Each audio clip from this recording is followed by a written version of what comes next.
esa forma, de esa manera. Ese es el tipo de iglesia que quiere Jesucristo. Ese es el tipo de iglesia que debemos ser. Ese es el tipo de iglesia por la cual Jesucristo murió en la cruz del Calvario. Una iglesia que vive para su gloria y su honra.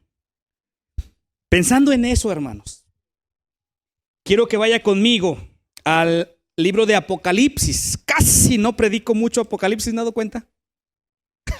Casi no predico mucho Apocalipsis. No sé, Rafa, ¿has predicado Apocalipsis? Últimamente, ¿no, verdad? Nace una idea, Rafa, para predicar los 7 sermones a las 7 iglesias. Digo, yo voy a empezar, pero no con la primera, con la última. En el libro de Apocalipsis hay 7 mensajes a 7 iglesias. Vaya conmigo, por favor, al capítulo 3 del libro de Apocalipsis. Por favor, allí en sus Biblias, el capítulo 3, para leer los versículos 14 al 22. Ahí, por favor. Apocalipsis 3, 14 al 22. Miren, hermanos, es bien interesante ver este mensaje del Señor Jesucristo a las iglesias, y especialmente a estas 7 iglesias que están aquí en Asia Menor. Un mensaje dirigido a cada iglesia. La verdad es que son mensajes muy parecidos, pero a la vez diferentes. Y es un mensaje para cada uno. Y hoy es un mensaje para esta iglesia, para Verdad y Vida en particular. Y cuando yo leía el pasaje de la Biblia, dije, ¿será que lo predico? ¿Será que lo puedo predicar?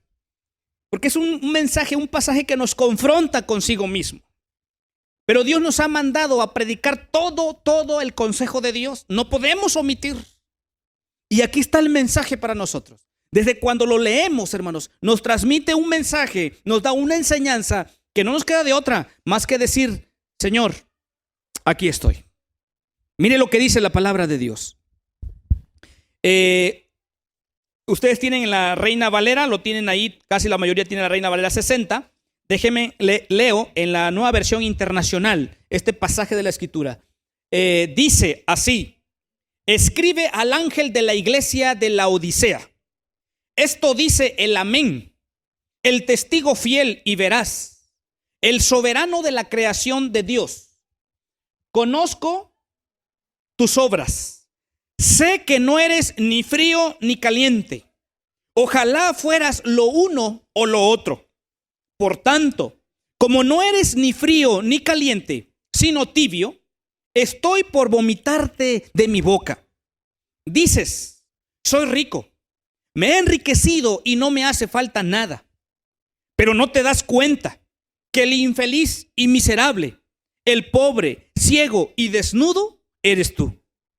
Por eso te aconsejo que de mí compres oro refinado por el fuego, para que te hagas rico, ropas blancas para que te vistas y cubras tu vergonzosa desnudez, y colirio para que te lo pongas en los ojos y recobres la vista. Yo reprendo y disciplino a todos los que amo. Por lo tanto, sé fervoroso y arrepiéntete. Mira que estoy a la puerta y llamo. Si alguno oye mi voz y abre la puerta, entraré y cenaré con él y él conmigo. Al que salga vencedor, le daré el derecho de sentarse conmigo en mi trono, como también yo vencí y me senté con mi Padre en su trono. El que tenga oídos, que oiga lo que el Espíritu dice a las iglesias. Amén. Cuando leemos el pasaje, nos dice varias cosas, varias verdades nos dice el texto. Y nos dice al final, el que tiene oídos para oír, que oiga lo que el Espíritu dice a las iglesias.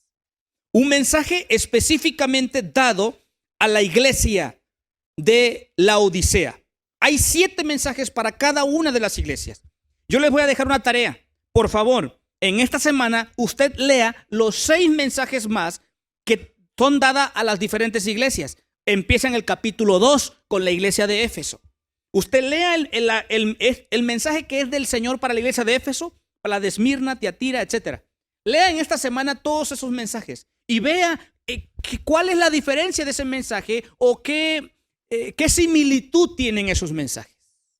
pensando en dar a Dios lo primero y lo mejor, y viendo, mis amados hermanos, que hemos escuchado ya varios sermones, ¿cuál es nuestra respuesta para lo que Dios nos ha dicho y nos ha hablado de una manera específica? ¿Cuál es tu respuesta? ¿Qué vas a hacer? ¿Qué vas a decirle a Dios? Y yo concluyo, hermanos, que hay muchas razones por las cuales no damos a Dios lo primero y lo mejor.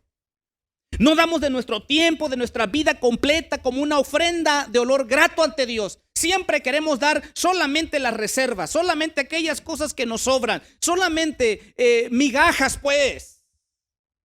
Y una razón principal, aparte de las que ya vimos, por las cuales nosotros no ofrecemos lo mejor de mi vida al Señor, hay una causa desde la perspectiva de este pasaje bíblico. Y le vamos a llamar la tibieza espiritual. La tibieza espiritual, el ser tibios espiritualmente, eso es un obstáculo para no entregarle a Dios lo primero y lo mejor. Si ha de tener un título este sermón, le podríamos llamar así: la tibieza espiritual, obstáculo para entregar lo mejor a Dios. Por eso no entregamos lo mejor a Dios. Porque hay una tibieza espiritual, hay un desánimo. Hay algo en nuestra vida que no nos permite seguir avanzando. Y mientras no descubramos eso, no nos demos cuenta de eso y no nos arrepintamos de eso, seguiremos dando migajas a Dios. Por eso es importante que nosotros veamos ahora por qué de este mensaje. Esta es una de las últimas cartas que el Señor mandó a las iglesias del Asia Menor, la Odisea. La primera carta fue a Éfeso. Una carta que va dirigida a la iglesia de Éfeso y que tiene algo en particular. Cada una de las iglesias tiene algo en particular. Esta iglesia de la Odisea se le conoce como la iglesia tibia. La iglesia de Éfeso se le conoce como la iglesia que ha dejado su primer amor. Y así sucesivamente, así las diferentes iglesias. La iglesia, por ejemplo, de la Odisea es la iglesia tibia. No sabemos quién fundó con exactitud esta iglesia. Algunos piensan que fue Epafras, uno de los compañeros de Pablo, quien fundó esta iglesia. No sabemos. Pero sí sabemos algunas cosas de esta ciudad. Es importante, hermanos, que veamos la ciudad donde está ubicada esta iglesia, el lugar donde está ubicada esta iglesia, porque eso influye para que la iglesia sea como sea. De verdad, influye mucho. Necesitamos ver entonces, desde esa perspectiva, ¿dónde estaba la ciudad de la Odisea? La verdad es que la ciudad de la Odisea es una ciudad muy importante. Estaba otra como Éfeso, pero esta también es muy importante. Esta ciudad compartía un valle con algunas otras ciudades conocidas, como por ejemplo Colosas. Se cree que estaba muy cerca, a unas 10 millas. Había otra ciudad que se llamaba Hierápolis, muy cerca. Entonces, la Odisea compartía un valle muy hermoso con esta ciudad de Colosas y con Hierápolis. Así que la ciudad de la Odisea se desarrolló tremendamente. Estaba situada en un lugar estratégico para el comercio. De hecho, era una ciudad próspera en gran manera. Una ciudad que prosperaba a través de los negocios que hacía. De hecho, era conocida la Odisea como una ciudad donde se producía la mejor lana de aquel tiempo. Lana fina, de mucho valor. Pero aparte de eso, la ciudad también era conocida por una escuela de medicina que tenía. Una escuela de medicina famosa allí en la Odisea. ¿Por qué era famoso? Porque habían desarrollado un medicamento, un colirio, pues, para los problemas oculares. Entonces era famosa esa ciudad por eso. De hecho, habían los lugares, los bancos, podríamos decir así, para los más grandes, donde se podían hacer intercambios, etc. O sea, era una ciudad próspera y de mucho dinero. La razón por la cual menciono todo esto es porque es lo que caracteriza a esa ciudad. Esa es la condición, pues, de la Odisea. Y me parece a mí que a veces la situación, las circunstancias, la condición de la ciudad afecta a veces hasta cierto punto la forma de pensar, es decir, la cosmovisión, la forma de pensar incluso de la vida, del estilo de la iglesia. Entonces, La ciudad era una ciudad autosuficiente, una ciudad que se creía que tenía todo y sí tenía muchas cosas. Pero esto lo caracteriza, una ciudad autosuficiente. De hecho, en algún momento desechó la ayuda, por ejemplo, del Imperio Romano o de alguien más que quería ayudarles en alguna situación que habían tenido. Creo que había sido un temblor o algo así. Y se acercaron para ayudarle y dijo, nosotros podemos. O sea, autosuficiencia era la ciudad. Me parece a mí que ese es el tipo de iglesia que también está ahí ubicada en la Odisea. Esta iglesia. Parece a mí, de cómo le dice el Señor, creo que también se cree la autosuficiente. Parece que cree que tiene todo, y ustedes ya leyeron el pasaje. Entonces, por eso menciono todo esto de esta ciudad. Ahí está la iglesia de la Odisea. Y el texto empieza así, versículo 14. Escribe el ángel de la iglesia en la Odisea, he aquí el amén. Miren cómo se presenta. Esta carta tiene un remitente, el amén. Quien escribe es el amén, el testigo fiel, el verdadero, el principio de la creación de Dios. Dice esto, vea. ¿Quién es el que escribe? No es cualquier carta, hermanos. No es cualquier carta que alguien escribe y le manda ahí a algunos hermanos. Es directamente Jesucristo, el que estuvo muerto y ahora está vivo y ahora está mirando y viendo la condición de su iglesia. Ese es el que está escribiendo, el amén. Esta palabra del amén, dicen los que saben que es una palabra que viene de esta idea de verdad. El Dios del amén o el Dios de la verdad. Usted conoce esa palabra, amén. Amén es su significado, quiere decir así sea o es verdad. Es lo que Jesús usó también. De cierto te digo, de verdad en verdad os digo. Quiere decir lo verdadero, es cierto. Y aquí se presenta como el amén, el verdadero, el Dios verdadero. Ese es el que habla. Y nos dice lo siguiente. Miren, empieza diciendo el versículo 15. Yo conozco tus obras. Desde cuando dice eso, la palabra del Señor, hermanos, nos debe a nosotros, la verdad que nos debe de ponernos así tan fríos y luego chinitos. O sea, yo conozco. Es aquel que conoce tu vida. Es aquel que sabe todo lo de tu interior. Es aquel que conoce exactamente hasta lo más íntimo de tu corazón. Él es el que sabe. Yo conozco tus obras. Si tú estás pensando que las obras que has hecho para Dios nadie las ha visto, dice el Señor, yo conozco tus obras. Si tú piensas que todo lo que has hecho nadie te lo ha tomado en cuenta, Dios dice, yo conozco tus obras. Yo sé, yo conozco tus obras. Él es y conoce todo, hermano. Pero también, si tú piensas que delante de Dios has hecho muchas cosas, pero son con motivos egoístas, o tus motivos no son los correctos, también Dios te dice, yo conozco tus obras. Él sí los conoce.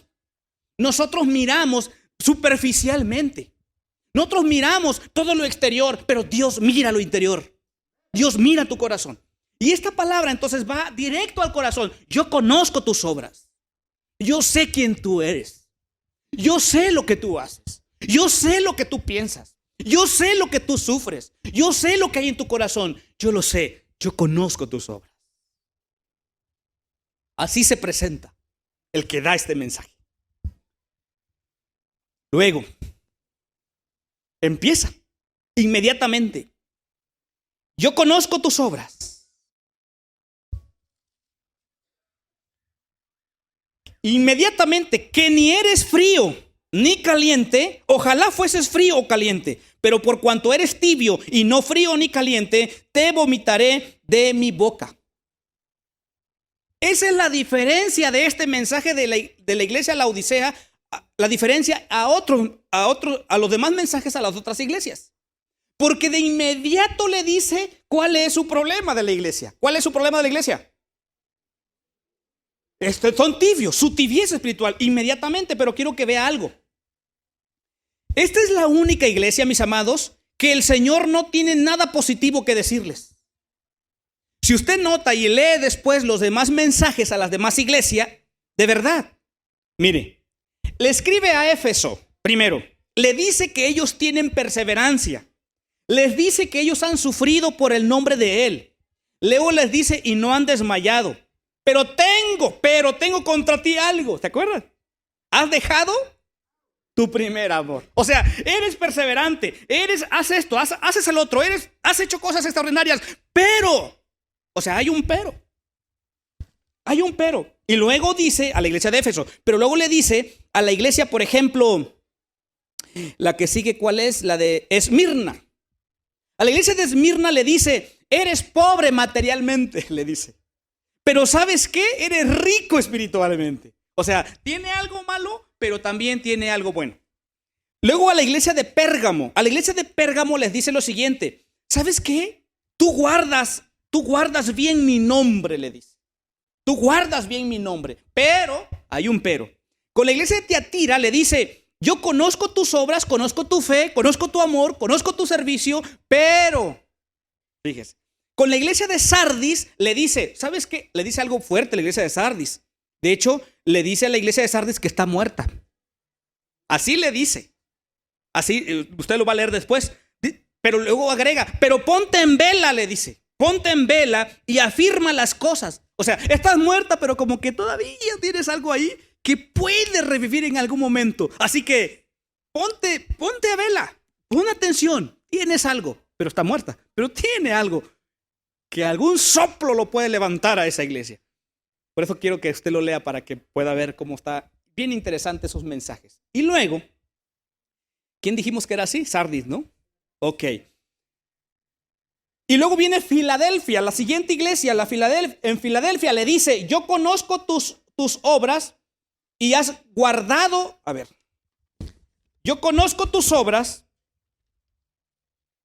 y no has negado mi nombre, así le dice. Y luego le dice algo más y también, y yo te he amado, le dice. O sea, le dice algo bueno a esta última iglesia, Filadelfia. Pero llega con la Odisea y no tiene nada bueno que decirle. Y de verdad, note ahí qué de bueno le dice. No, inmediatamente le dice, es que tú eres frío, no eres frío ni eres caliente, eres tibio. Y luego inmediatamente, no, esta iglesia es la única que no tiene nada bueno. O sea, no tiene nada bueno, o sea, y todo es malo y nada bueno. O tiene un poquito de todo, pero no se lo señala. Vea. Ese es el problema. Ahora, yo quiero decirles piensen en nuestra iglesia. ¿Qué tiene la iglesia Verdad y Vida de bueno? O sea, ¿qué puede decirnos al Señor que tiene esta iglesia algo bueno? Haga su lista, por favor. No me diga, nomás hágalo ahí en la mente. Diga, mando el mensaje, este mensaje es para la iglesia Verdad y Vida en Loma Bonita. Y luego empieza ¿qué mencionaría de esta iglesia? Y usted dice, sí, de la iglesia. No, tú eres la iglesia. Sí, tú eres la iglesia. ¿Qué te diría entonces? ¿Qué tienes? ¿Qué de bueno tienes? ¿Qué te diría a ti? ¿Cuáles serían esas cosas buenas que podría ver Jesús en nosotros? Y luego, piensa también en la otra lista. ¿Qué son aquellas cosas que también diría? Pero, ese es el punto, mis amados. Ese es el punto. Ahora, 3 preguntas que hay que hacerle a este pasaje. Primero, si el Señor tiene algo en contra de esta iglesia, que es la tibieza espiritual. Y como ya dijimos que la tibieza espiritual es un obstáculo para que no demos a Dios lo primero y lo mejor. Entonces podríamos pensar, ¿qué es la tibieza espiritual? Primero, el qué. ¿Qué es la tibieza espiritual? Dice el texto, el versículo 16, pero por cuanto eres tibio y no frío ni caliente, te vomitaré de mi boca. Porque tú dices, yo soy rico y me he enriquecido y de ninguna cosa tengo necesidad. Y no sabes que tú eres un desventurado, miserable, pobre, ciego y desnudo. Lo primero, ¿qué es entonces ese asunto de la tibieza espiritual? Podríamos traducirlo como la vida en mediocridad. Podríamos decir que la tibieza espiritual se considera la enfermedad más peligrosa de la vida espiritual, hermanos. Por supuesto que esto se da en aquellas personas que han intentado seguir a Jesús, pero que no se han comprometido con todo su ser, con todo su corazón. Y entonces viven una tibieza espiritual todo el tiempo, creyendo que son lo que realmente no son. Mire, ese tipo de personas, dice el texto, que hay un tipo de personas que le da náuseas a Jesús.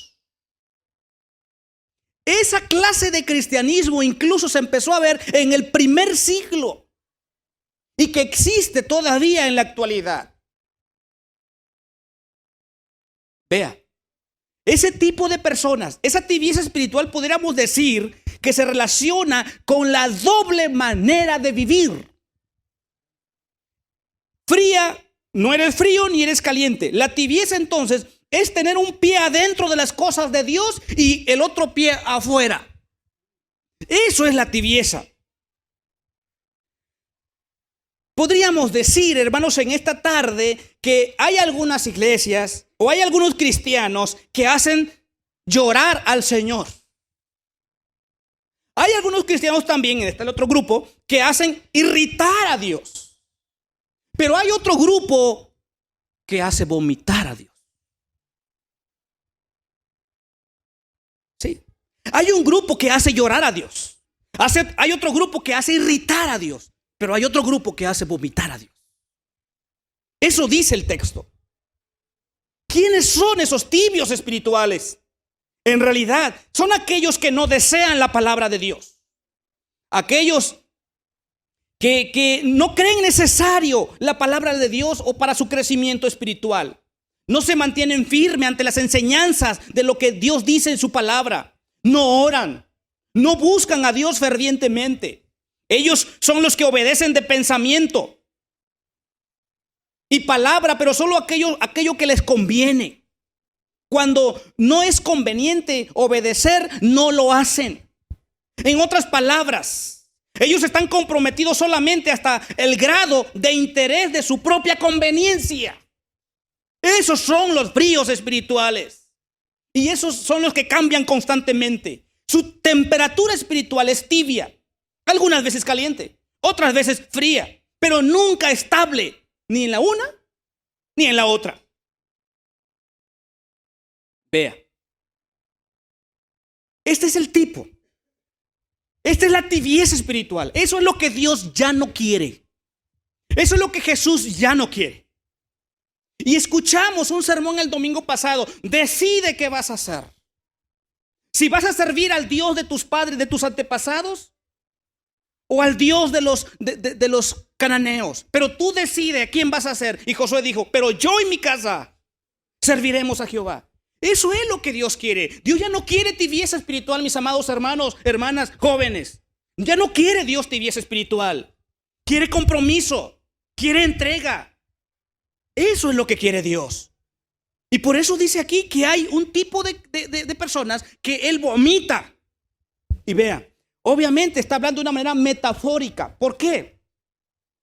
Voy a explicar más al ratito algo por la cual está usando este tipo de lenguaje. Ahora, surge otra pregunta, el por qué. ¿Por qué te vuelves tibio espiritual? ¿Por qué llega la tibieza espiritual a tu vida? ¿Por qué? ¿Por qué?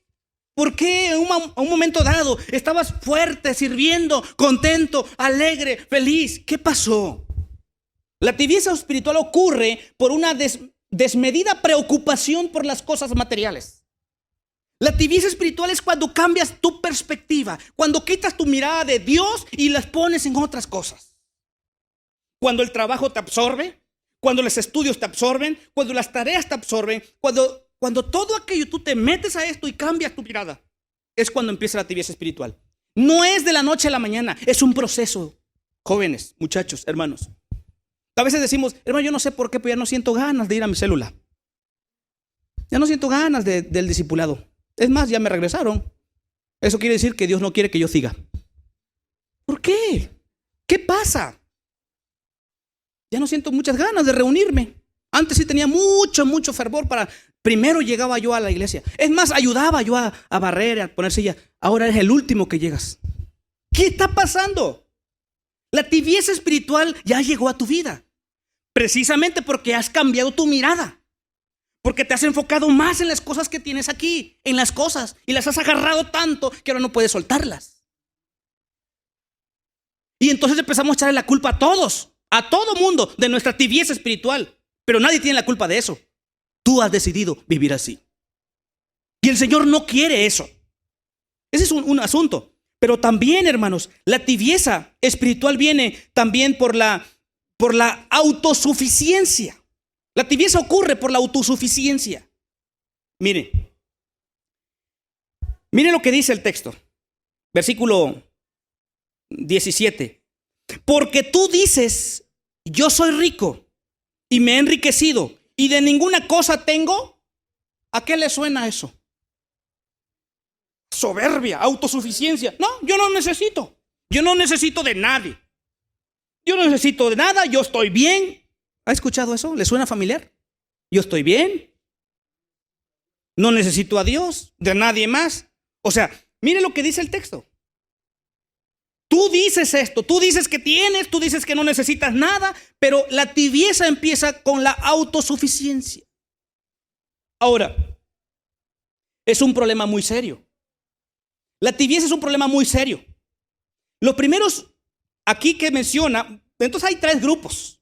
Están los fríos, están los calientes y están los tibios. Tres grupos. Miren, hermanos. No sé usted, pero a mí, si yo voy a tomar un café, tiene que ser caliente. De verdad, yo sé que algunos de ustedes toman tibios. De hecho, hay aquí que no toman cosas calientes, ¿verdad? Aquí no me acuerdo quién decía por ahí. Que no le gustan las cosas calientes, ¿no? Feliz la esposa porque no calienta nada. Pero no le gustan las cosas calientes y las toma frío. Pero yo si he de tomar un café, lo he de tomar caliente, porque así debe ser, ¿o no, Rafa? Es que toma mucho café. Mire, que salga humito ahí, que salga el humito, el olor, el cafecito. ¿A poco no, hermana? O sea, eso me encanta, mi caliente. Ahora, si me voy a tomar un café frío, entonces me voy a tomar un frappé. O sea, cualquiera de los dos. O sea, un frío o un caliente. Esa es la idea de lo que está pasando aquí.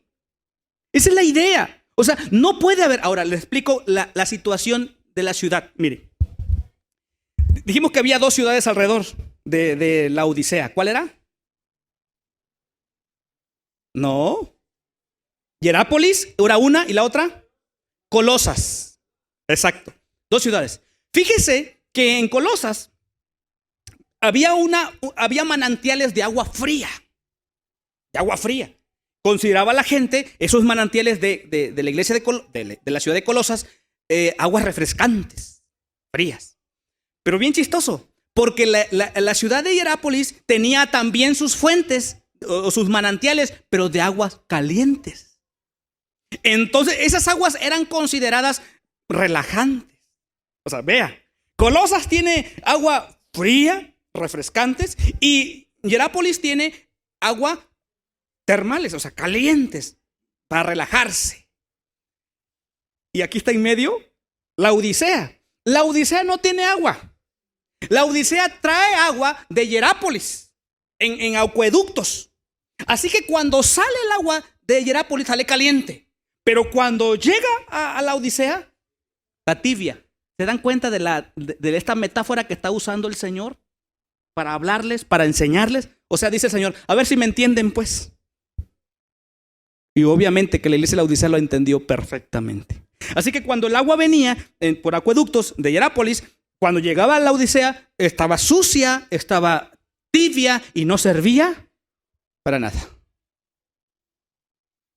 Por eso el Señor dice, pues ni eres frío ni eres caliente. Porque si fueras caliente, entonces podría relajarte. Y podría estar fervoroso y motivado. Y si estuvieras frío, bueno, estás muerto realmente. Pero entonces el Espíritu viene y te da vida y te levanta, pero estás muerto, frío. Pero estás tibio. Piensas que estás bien. Ese es el problema. De hecho, es lo que va a decir. Piensas que estás bien. El problema de la tibieza espiritual es que piensas que estás bien. Piensas que esa es la vida cristiana que tú debes vivir. Y piensan que todos están mal. Tú sí estás bien.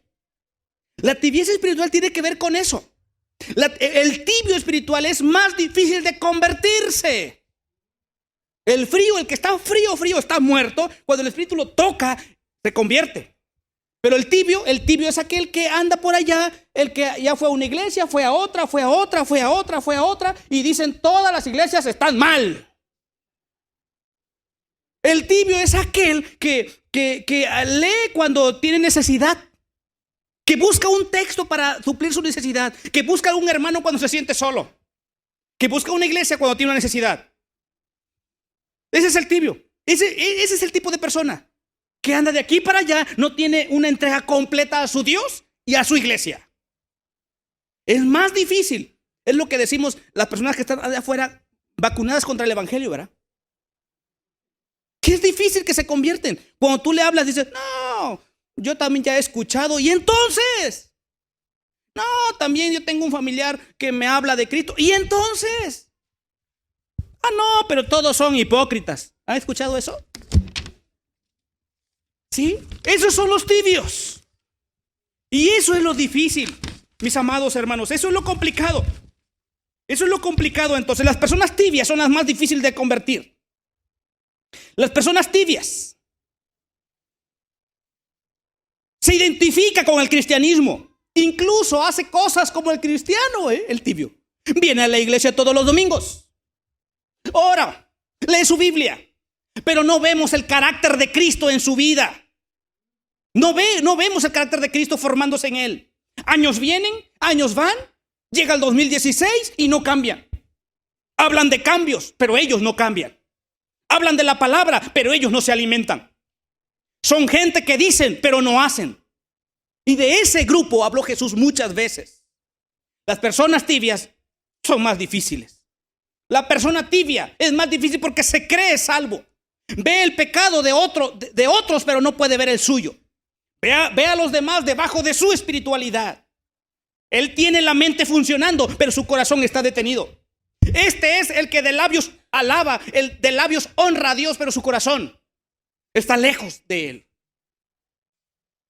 Está fuerte. Yo sé que es uno de los sermones fuertes, pero Dios ya no quiere eso. Hay un problema con estos tibios. Hay un problema. La autosuficiencia. Dice, no necesito ese mensaje. Cuando usted está escuchando un mensaje como este, usted dice, qué bueno que vino esa persona que quiero que escuche este mensaje. Cuando usted escucha un mensaje como este tipo, dice, qué bueno, que ojalá mi esposo lo escuche bien. Ojalá mi esposa, ojalá mis hijos vean. No, mi hermano, ese mensaje es para usted, no es para el que está al lado. No es para el que está al lado, es para usted, es para mí. Ese mensaje. Y luego, porque dice, ya, yo no necesito. Los autosuficientes son más difíciles de alcanzar. Pero también, hermanos, miren lo que dice el Señor.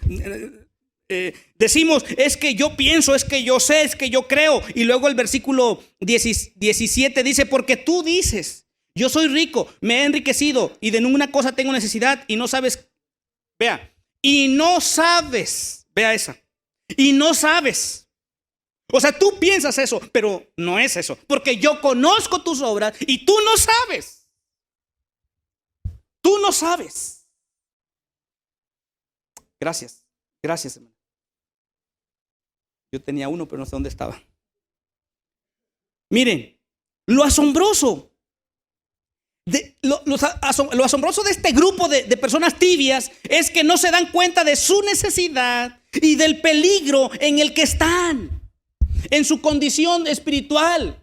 ¿Cuál es la condición espiritual según el texto? Lea.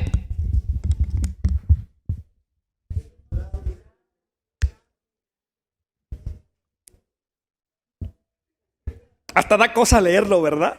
Yo sé que da cosa leerlo. En la nueva versión, ¿cómo dice? Miren, hermanos. Ese es el problema. No sabe, no se da cuenta de su necesidad, del peligro en el que están. Una condición espiritual. ¿Allá está ahí? Híjole, está más fuerte, ¿no? Pero no te das cuenta de que el infeliz, miserable, el pobre, el ciego y desnudo. Pero eso dice la palabra, hermanos. Eso dice el Señor. El texto dice, tan engañosos están engañados. Están engañados. Debes de cambiar tu perspectiva. Debe darte la prioridad a Dios. Imagínese usted estar en ese peligro espiritual y pensar que todo está bien. Eso es lo peor que puede suceder en un cristiano, que piensa que está bien. Es que yo estoy bien. Es que yo no necesito. Y esa es una de las cosas, es la razón por la que la iglesia, hermanos, tiene grupos pequeños, tiene células, tiene grupos de oración, tiene discipulados, tiene y promueve. Y usted no está en un grupo de discipulado, no está en una célula. Entonces, por eso.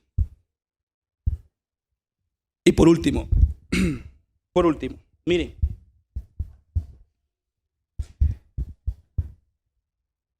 No solamente hay autosuficiencia, obviamente hay ignorancia también, pero ¿sabe qué?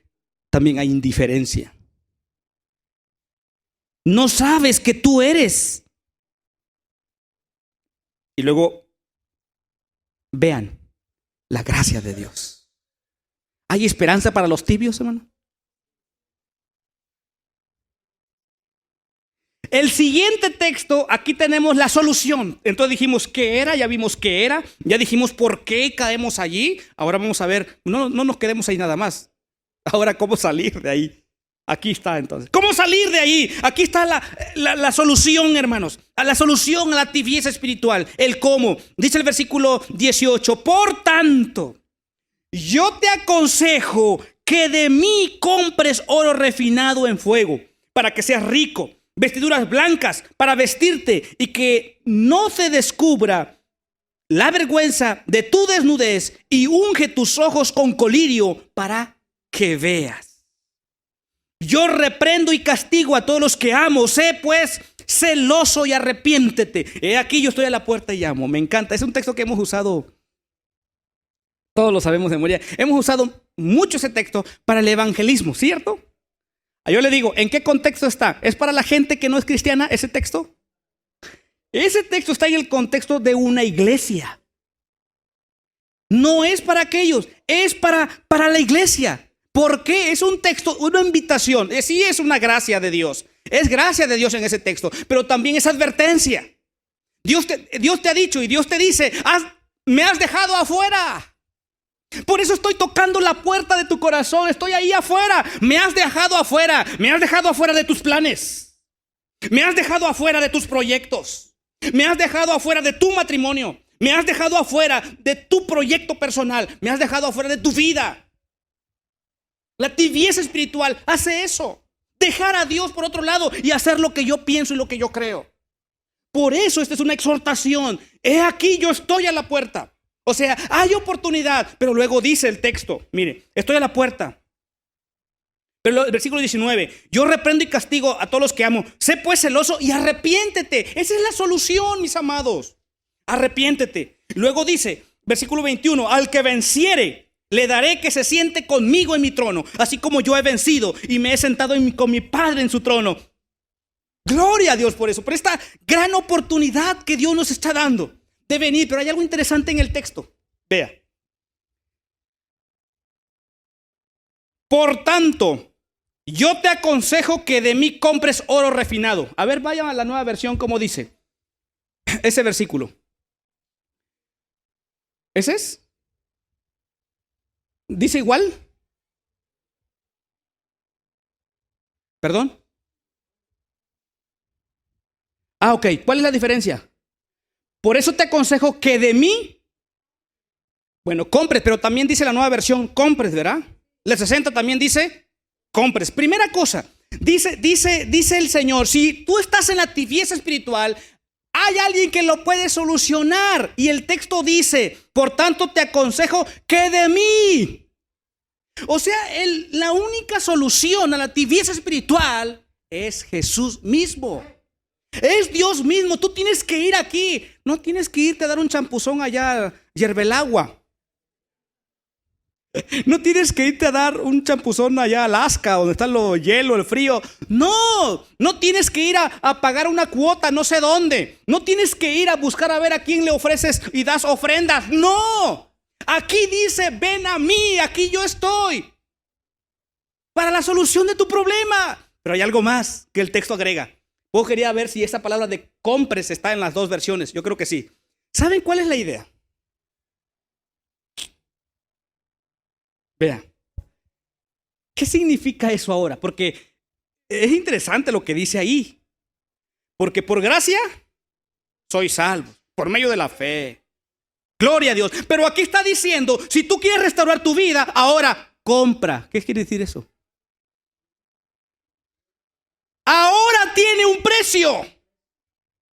Y usted dice, ¿de cuánto será? No, solamente dice, ahora tú compra, ahora tiene un precio. Ahora te va a costar, ahora te tienes que levantar. Ahora si antes orabas 2 veces al día, ahora vas a orar 3 veces. Si antes leías 5 capítulos, hoy vas a leer 10. Te va a costar, ahora compra. Dime, ¿es fácil caer, hermanos? ¿Es fácil desanimarse? Sí. ¿Levantarse? Levantarse, ese es el problema. Desanimarse es bien sencillo, hermano, bien fácil. Cualquier cosita nos puede tirar. Pero levantarse de ahí, eso tiene un precio. Eso cuesta. Y si tú tienes que doblar tus rodillas para que tu matrimonio se solucione los problemas, tienes que hacerlo. Si tú tienes que meterte más a la oración para que tus hijos cambien, tienes que hacerlo. Si tu hijo, tus papás tienen problemas y quieren ver que tus papás solucionen el problema, tú tienes que orar y tienes que pagar el precio para la restauración de ese matrimonio, de esa familia, de tu propia vida. Ahora sí. Quiero que de mí, dice el Señor, de mí compres. Y vea la similitud del Señor. Le dice que compre oro de él. O sea, la ciudad se creía que tenía todo. Y le dice, no, vas a comprar oro de mí. Luego dice, ¿sabes qué? Con tu medicina, tu colirio, piensas que tú miras bien y todo, pero sabes que eres ciego. Ven conmigo y te voy a dar un colirio bueno. Ahí está la solución, mis amados. Para vivir vidas como Dios quiere. ¿Cuál es nuestra respuesta? Esa es tu decisión y esa es la mía. Yo te invito para que incline tu rostro y haga esta oración. Ore conmigo ahí donde está. Ore conmigo. Incline su rostro. Y si en el transcurso de la oración tú quieres decirle algo a Dios, ponte de pie ahí donde estás, si quieres hacerlo. Ora conmigo de esta manera. Señor Jesucristo. Señor Jesucristo, aquí estamos. Dispuesto a hacer tu